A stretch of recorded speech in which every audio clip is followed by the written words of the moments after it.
Thank you very much. Hello, bonjour, Tanoya. I am joining you from North Vancouver, which, as many will know, is on the traditional, ancestral, and unceded territories of the Musqueam, the Squamish, and the Tsleil-Waututh First Nations. I certainly want to thank Islam Unravelled for hosting this event and for inviting me to say a few words. We have experienced some very difficult times of late. When I say difficult times, I am certainly in part referring to the pandemic, which has caused frustration, dislocation, emotional and financial hardship, and loss for many. But I'm also referring to other more recent events, including those that have taken place in London and in Kamloops. The tragedy that occurred recently in London was horrific and shocked the conscience of Canadians. It was an act of hate, an act of domestic terrorism against a Canadian family of Muslim faith. And I think I personally, and I know all of you, stand in solidarity with the people of London and with Canada's Muslim community. We must stand against hate and xenophobia and reflect on what can be done through education, public policy, and through our own behaviors to ensure that something like this does not happen again.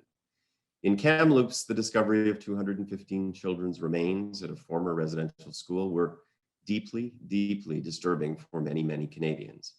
While we have been aware of the shameful legacy of the residential school system in this country for some time, this discovery brought home, I think, just how appalling the conditions and the treatment of many Indigenous children were. The reverberations of the residential school system continue to be felt in many, many communities to this day.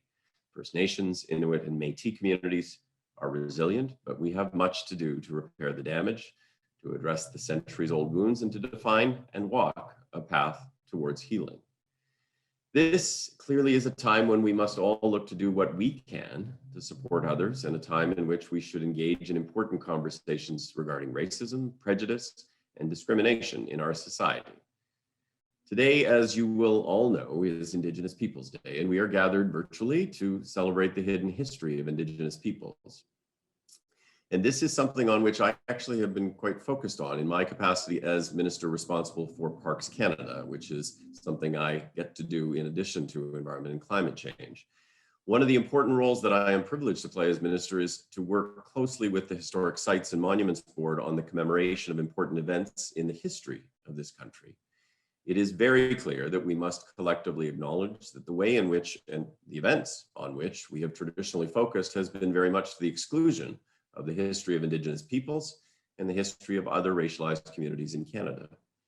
Going forward, we must strive to ensure a more inclusive approach to commemorating the history of Canada, both the good and the more challenging.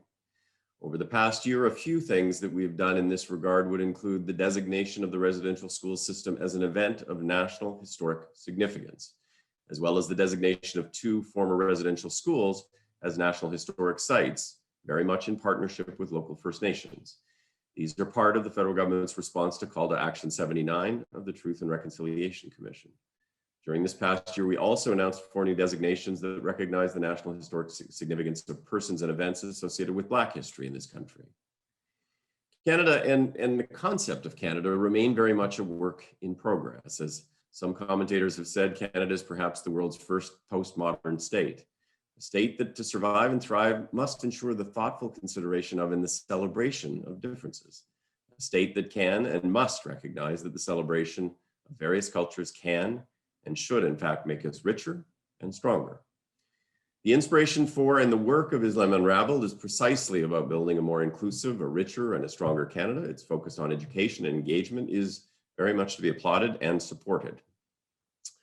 Aujourd'hui, à l'occasion de la Journée nationale des peuples autochtones et tous les jours, nous devrions nous engager à poursuivre le chemin de la réconciliation avec les peuples autochtones et à travailler à bâtir une société plus inclusive et plus juste pour tous les Canadiens.